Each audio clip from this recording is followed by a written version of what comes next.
като се върна.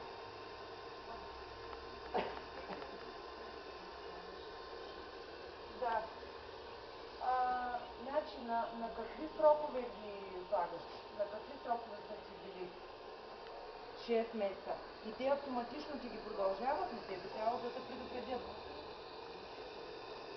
Не би трябвало да те предупредят. Значи, като ти изтече единия срок, би трябвало, иначе остават на безсрочен.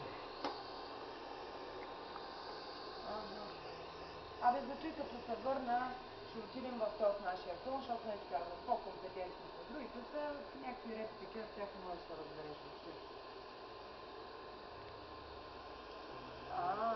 Аз много не ги разбирам тези комфорт. Какво точно е? Да. Да. Ще видим той един път, като ти изтекал падежа, ще видим, трябва там да ги питаме, защото наистина не ги разбирам тия.